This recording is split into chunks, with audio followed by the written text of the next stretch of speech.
Finally, we have colonial infantry. Each one can build 3 dirt walls that provide them cover and prevent the enemy from advancing. Of course, it doesn't take long for you to realize you can abuse this mechanic to instantly create an impenetrable fortress of dirt that puzzles even the most intelligent chaos giant. What? What? How the Yo, what's up, honkers? Today I thought, man, we haven't watched a Reggie video in, like, a long time, so I figured we should check out one of his videos on Total War Warhammer 3. I don't really know much about Warhammer other than, like, some 40k stuff, and most of the things that I do know from the 40k universe is all memes. By the way, I didn't really pause to talk that much in the video, as I was enraptured by Reggie's commentary, so sorry about that. Also, we are getting really close to 5k subs. If you didn't know, I'm planning on doing a 5k sub Q&A special live on Twitch sometime after I hit 5k subs here on YouTube. It will be edited for YouTube at some point. If you want to submit your question, join the Discord and post your question in the Ask Jerry Duck Questions channel. Anyways, there probably won't be a secret word for the videos going forward, and I won't mention Squackle anymore. But don't worry, he still will be in every single video that I make as long as I remember to put him in, as even though I have 3 sticky notes on my monitor now reminding me to do it,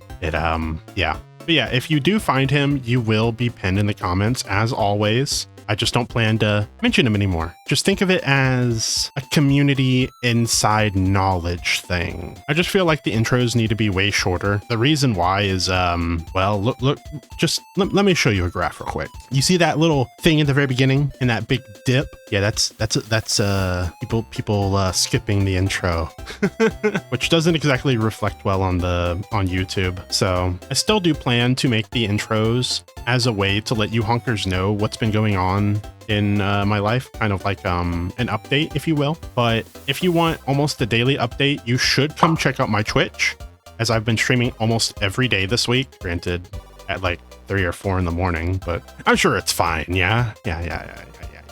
All right, well, without further ado, let's get right into the video.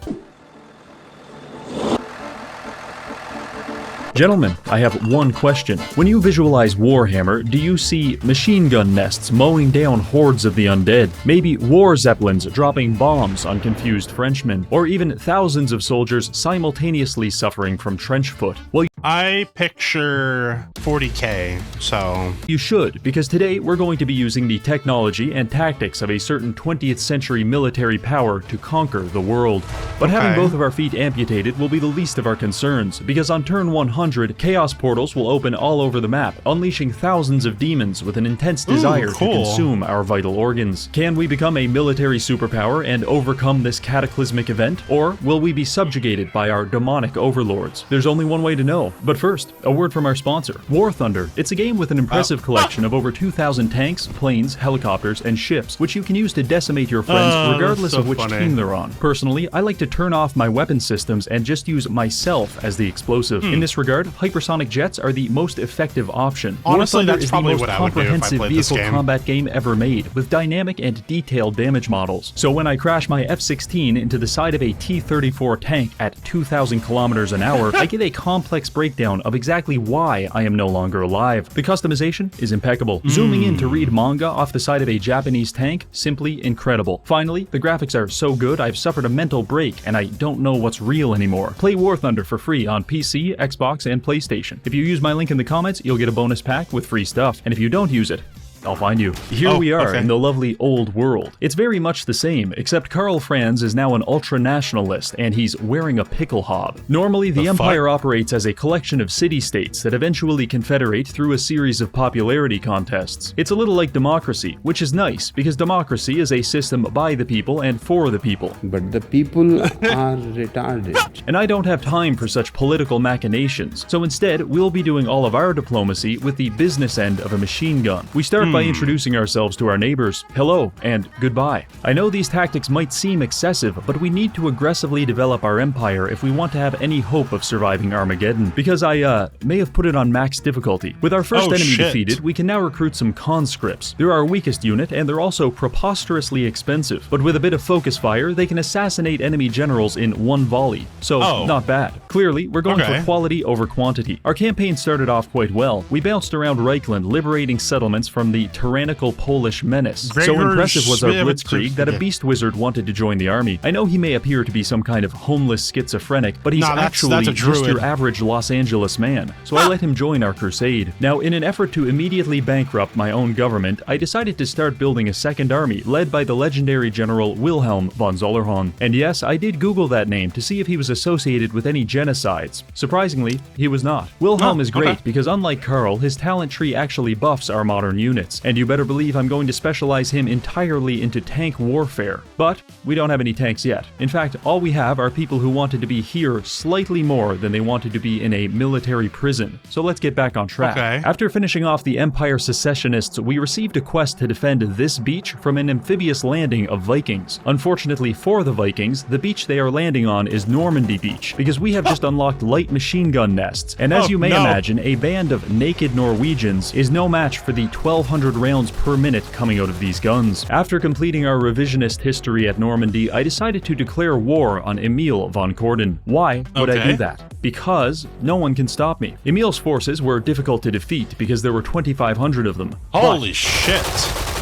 Well, I mean, Now there's you have not. guns, This gives us so- ownership over one of the mountain passes, which will help us control our borders, especially when the demons arrive. While this was going on, Wilhelm was starting up a war on the Eastern Front, and things were going pretty well. However, we were starting to run into some growing pains. As it turns out, ignoring your faction's game mechanics in favor of ultra-violence is not a wise decision, because after declaring war on 2 people just for fun, everyone thinks I'm clinically insane, and our popularity is plummeting. Much like a high school girl, without popularity, Karl's empire starts to physically decompose. So to correct this economic tailspin, we need to increase our approval rating. To achieve that, we will stop fighting humans and instead focus on killing creatures of the night, such as the elderly. Unfortunately, Eben von Leibowitz didn't get this memo, and he attacked Wilhelm with 3,000 units. Now, machine guns are very strong, but as it turns out, they have their limitations, and we got absolutely massacred. This was a small but detectable setback in our plans. With my army destroyed, Durthu took the opportunity to demand financial restitution from us, despite the fact I've never even talked to him before. What the I'll be fuck? honest, it really damages my confidence to be successfully extorted by sentient plant matter, and I won't be forgetting this. But for now, we can't afford another war. Now, it's not all bad, because the Beastmen just completed their end of a suicide pact by running headfirst into my capital, and this gave us a nice little chunk of change. In fact, money is at a bit of a premium in my empire, because if I want to recruit a super heavy tank, it's going to cost me thousands of gold. Fortunately, I found a few ways to make money. For example, I struck up a trade deal with this lovely wood elf lady. Shh,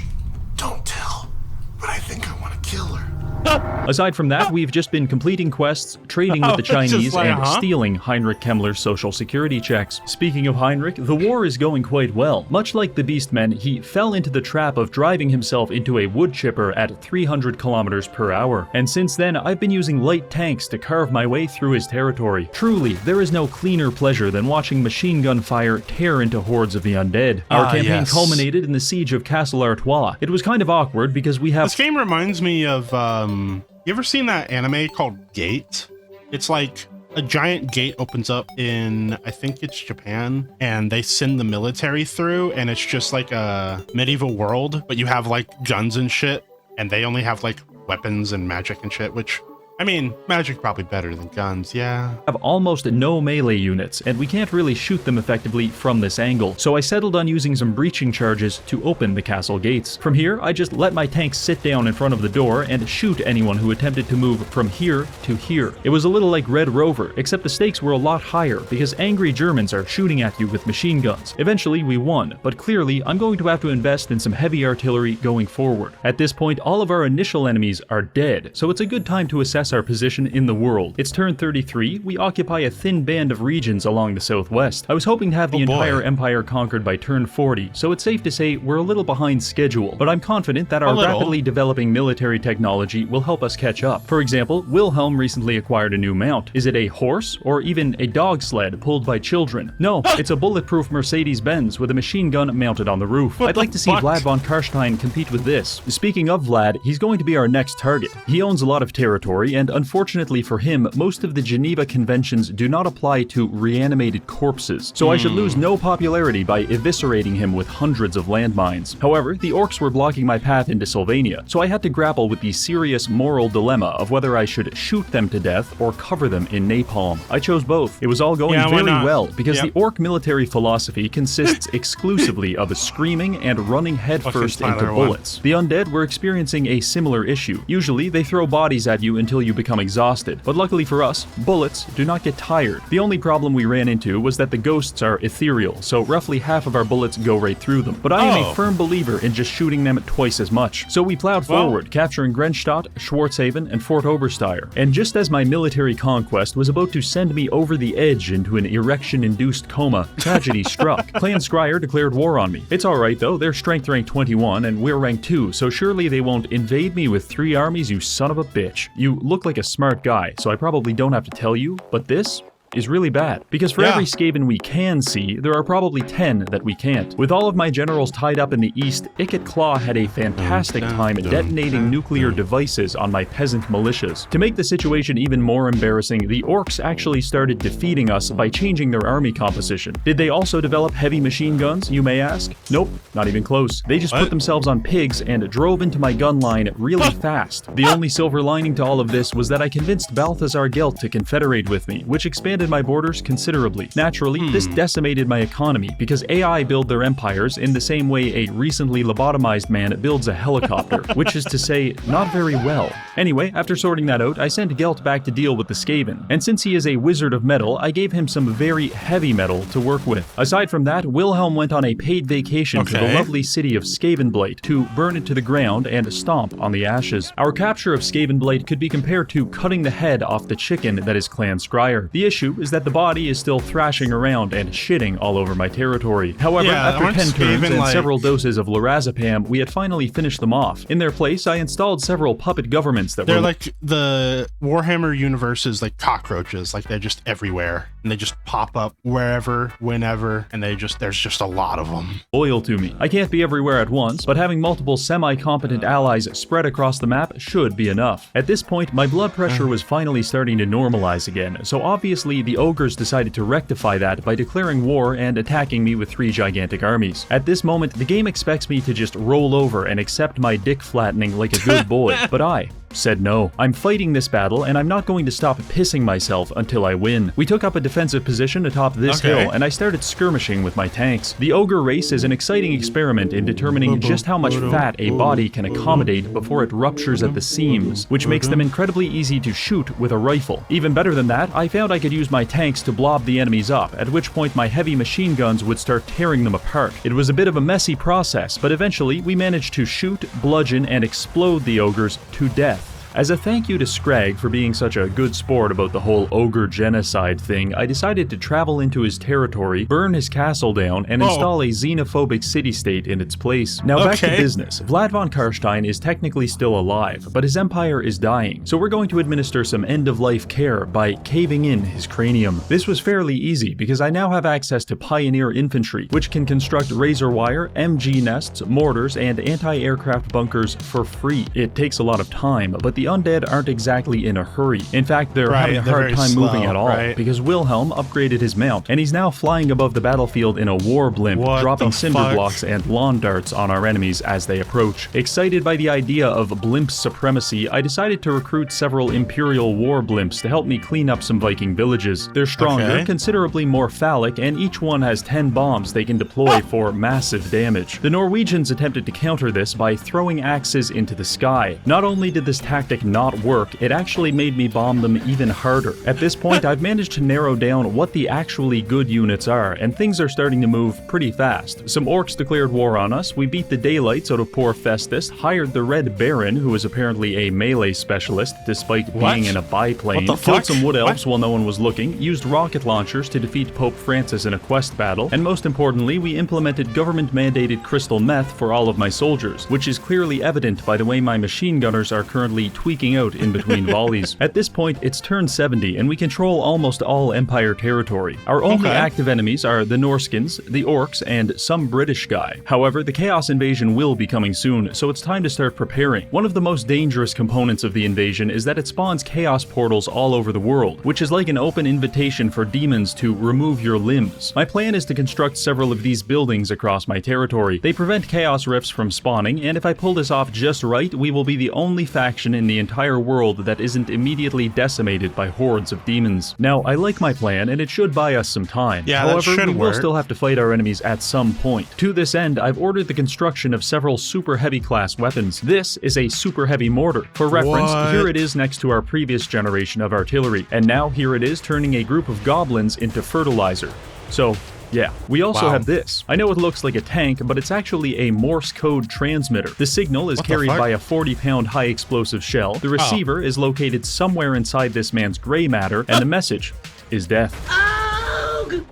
Ugh. Finally, the Imperial Sky Destroyer. I haven't even used this one yet, but it cost me 20,000 gold to recruit and another 5,000 for upkeep, so I'm hoping this will be our secret My weapon against the God. apocalypse. While my new units were recruiting, I spent the next couple of turns testing out different weapons. Here are some of my favorites. A mobilized anti-aircraft gun. It's fairly good at killing flying units, but I prefer to use it to execute political prisoners at close range. Helicopters. They're quick, fire explosive rockets, and you can land them to refuel their ammo. Very Okay. cool. Finally, we have colonial infantry. Each one can build 3 dirt walls that provide them cover and prevent the enemy from advancing. Of course, it doesn't take long for you to realize you can abuse this mechanic to instantly create an impenetrable fortress of dirt that puzzles even the most intelligent chaos giants. What? You may be wondering What? how I experimented fuck- with all these war machines. Quite simple, really. I took them across the water and found that the Vikings were very willing to let me test my weapons on them. And by very willing, I mean they weren't able to stop There me. was no Turns out choice, it wasn't yeah. climate change that killed the mammoth. It was natural predators, such as carnivorous flights of biplanes. Anyway, our extensive research and development program was actually generating us a lot of money, and the Empire had entered into something of a golden age. Wars were going well, money was flowing, and the Empire was blossoming. Basically, there has never been a better time to be a citizen living in the Empire. Doom is coming. Destroying all in its path. The end is nigh. You know what? Don't worry about that. I'm sure it's fine. On a completely totally unrelated okay. note, I'm going to start drafting a few thousand people into the army now. We're on the final stretch at this point, and I'm just getting everything prepared. I imagine the literal apocalypse may slightly influence the Empire stock market, so I've saved up just a plenty little of bit. cash, recruited extra armies, and set up 2 layers of walls in all of my settlements. I finished out the next 10 turns fairly relaxed. The only excitement was when we were attacked by Leopold Wolf. For those of you who don't know, Mr. Wolf is an avid collector of traumatic brain injuries. How do I know this? Because I'm the one giving them to him. I don't know much about him, but he's very upset that I own the moot, and every 5 or 10 turns he shows up and starts screaming at me about taking the moot pill. I don't know what that means, Stay so moot naturally pill. I shot him with an anti-tank rifle. Other than that, we were ambushed by a large quantity of ogres. In case you are wondering, this is what a man's face looks like when he knows he's about to be spit roasted by murderous fat men. Actually, never mind. I was giving General Booger too much credit, but then again, it's hard to command your troops when you are dead. I took this Yeah. incursion as an opportunity to use my flamethrowers to carve up the ogre kingdom and redistribute it to my vassal. I know this may seem like an overly violent solution to an otherwise mundane problem, but when you are a walking Yeah, it'll be tank of fine. napalm, suddenly every problem looks like a Vietnamese rice farmer. Turn 99, things are good. Our southern border is protected by several military allies. The north is protected by Kislev and the Tree People, and everything else is protected by this. I went to sleep on turn 99 with a smile on my face, feeling safe and secure, but suddenly, dark and twisted visions crept into my mind. Eldritch abominations, legions of chaos warriors, and above all else, one very angry little man. I woke up in a cold sweat, frantically searching around my empire for the chaos invasion, but it's fine, there's nothing here. Oh wait, nope. There it is. There are There it a is. total of 75 fully leveled hostile chaos armies on the map, and as it turns Holy out, shit. they're hosting a destination wedding in Altdorf, because they're all headed straight for me. Truly, it is time to summon the Elector Counts. Actually, never mind. They're all dead, and we killed them. Well, at least our preparations worked, and we have no chaos portals in our territory, so that should buy us some time. Anyway, good luck everyone else. Now, first things first, Festus has willed himself back into existence, and he also brought 10 of his friends from the homeless shelter to come kill me. However, I anticipated this and brought 8 of my friends, which means the ultimate battle between modern firepower and disgusting freaks is about to unfold. I kicked it off with 4 of my best armies against 4 of theirs. We deployed our forces and began setting up on the high ground. I was worried they might rush us, but there appeared to be some gentleman's agreement that we would both wait for our reinforcements to arrive. This is what that looked like on my side. Howitzers, tanks, machine guns, armored cars, blimps, and of course, a shitload of infantry. On their side, whatever this is. We were in a bit of a standoff by this point, but fortunately only one of us had chemical weapons, and surprisingly it wasn't Festus. So I began pounding my enemies with poison-filled shells. This achieved some level of neuron activation, and they started plowing across the field toward me. Our lines were very neatly formed, and we were picking hundreds of them off with each volley, but within minutes it was absolute chaos. Giant insects chasing down heavy tanks, danger close artillery, blimps erupting into flames, giant balls of molten lead plowing across the battlefield, and most importantly, a very unfortunate amount of men being hacked apart by great axes. Luckily, we were able to volley fire the enemy leadership until they more closely resembled a spaghetti strainer than a human being. And with that taken care of, the Chaos forces began to fold. After about 18 minutes, they were in full retreat, and the post-battle screen looked like this. We completed this routine 3 more times to kill Festus and eliminate his faction. It was a victory for mankind, but one thing has become clear. This is not sustainable. My armies are in shambles, and there's still 50 Chaos Legions barreling down on us. Fortunately, we do have a chance. You see, when I enabled this endgame crisis, I toggled a setting called Faction Doom. Basically, the Chaos factions are incredibly strong. However, if we can manage to defeat their main general in combat, the rest of their empire will start to crumble. So I don't have to fight all of this, I just have to find and kill each leader before it's too late. Our first target? Archaon. He's the strongest faction, and also in a surprisingly vulnerable position. I used Festus's portal to take Carl, Gelt, and Claude Dogburglar? Okay, whatever. I teleported them across the map and started a battle with Archaon. He was very strong, but I have yet to find a man who was able to withstand being shot by 1900 rifles. So anyway,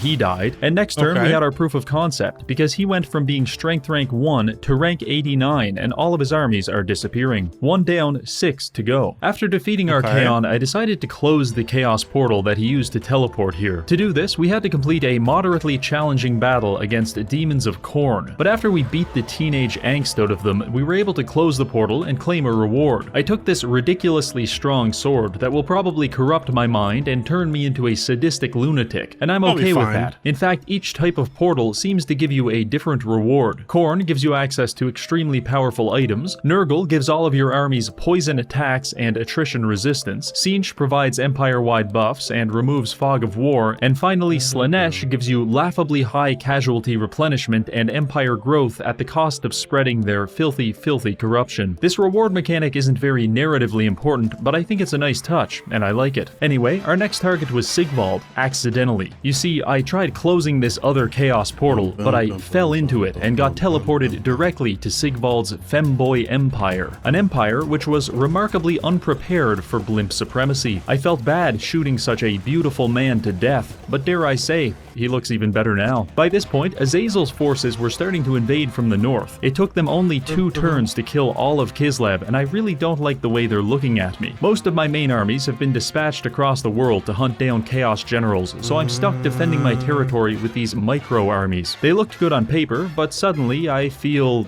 unprepared. Anyway, the fastest way for me to stop this will be to kill Azazel, so I sent 2 armies up the river to look for him, and we didn't have to look very hard because he attacked us on the next turn. It's not looking good, but what the auto-resolve seems to be forgetting is that this is my main tank regiment, and as it turns out, no amount of horniness can protect you from having your limbs blown off in an explosion. And furthermore, Azazel's tactic of throwing himself under my tank treads was questionable at best. With Azazel defeated and his ecstatic legion in disarray, we've bought ourselves some time. For my next magic trick, I will be making Valkia the Bloody disappear. I took Blimp Boy through the Chaos Portals again and managed to land right next to her. She had a lot more units than me, but she's having a very hard time getting them through this choke point while I drop bombs on it. This is what we call a skill issue. Anyway, Valkia was absolutely seething at the fact she forgot to bring ranged units to a Blimp battle, so I had free reign to basically do whatever I want. With her defeated, we just have 3 to go: Kolek, Wulfric, and Village. Speaking of Village, his faction is absolutely mopping the floor with the Chinese, as evidenced by the fact I am looking at a map of Cathay with only one Cathayan settlement. Anyway, I sent Gelt and Dogburglar through a portal to chase Village down, but he got the drop on us at Dragon's Gate, and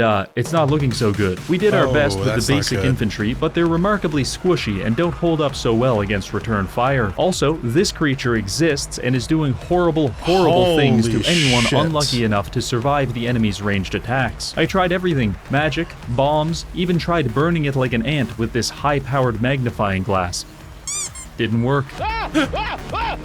Our winning streak was officially over. I suppose it's true what they say: don't send a boy to do a blimp's job. By abusing the very same chaos portals the demons created, I was able to teleport my blimp army directly into the heart of Village's kingdom, and thanks to some questionably balanced units, we were back in the win column, but our territory was still beset by a bunch of miscellaneous freaks, and they're starting to corrupt the environment, which is itself spawning rebel armies. But that's alright, there's just Kolek and Wulfric left. I actually found Wulfric in a very vulnerable position on my northern shores. Alone, and with almost no troops under his command, I dispatched 4 of my militias to deal with him, but perhaps sensing the noose tightening, he, let's just say, deleted himself. I don't know why, but he was there one turn and dead the next. You can blame it on a freak accident or a bad horoscope, but personally, I don't care. On to Kolek. In case you couldn't tell, Kolek is fairly dangerous. He wields a hammer the size of 6 grown men, and I have personally never seen him cry even once. We attacked him just outside of Cathay with what's left of our army. We have about 5 units of riflemen, a few blimps on life support, and whatever random regiments of renown I could anxiously recruit before the battle. Kolek's army was composed of 5 units of hell cannons, and basically everyone else was some variation of a person who would like to crush your skull beneath their bare foot. The battle was on, and I breathed a sigh of relief because my siege weapons had longer range than his. But as it turns out, Kolek must be a top because he did not appreciate being pounded. It's all the same to me though, because with his cannons destroyed, I can now safely deploy my blimps into the... Okay, so I guess I missed one. Anyway, after a little more shelling, we were back on track. Kolek's beasts closed the gap on my gun line very quickly, probably because we were having a hard time aiming while being struck by lightning. After 10 minutes, all of my units were dead, except for a couple of heroes and a blimp which has 230 health. Kolek was still running around hammering my artillery crews into the ground, but eventually Balthazar Gelt killed him by transmuting his body into lead. The blimps may have also helped with this physical transformation. After leaving the battle, we were greeted with an ultimate victory screen. By using trench warfare, chemical weapons, and generally unfair units, we were able to usher in an age of peace. Truly, the world can move forward and live in harmony. Wait, no. We still have unfinished business. In the end, perhaps I was the endgame crisis all along. Alright, big thank you to this month's patrons, and finally, thank you for watching. And also, thank you to War Thunder. You can check out the game using the link in the description or the pinned comment below to receive all this cool stuff. Alright, that's all. See you later. Bye! Well, that was fun. I hope you honkers enjoyed this video. If you did, remember to smash the like button, subscribe if you're not already, and comment if you've played Warhammer before. Anyways, I hope you all have a wonderful day today, and I'll see you on the next one. Bye-bye! Shadows creep where the light won't go. This house is quiet, but it's not my home. Echoes linger, they don't let me sleep. The silence is loud and it cuts so deep.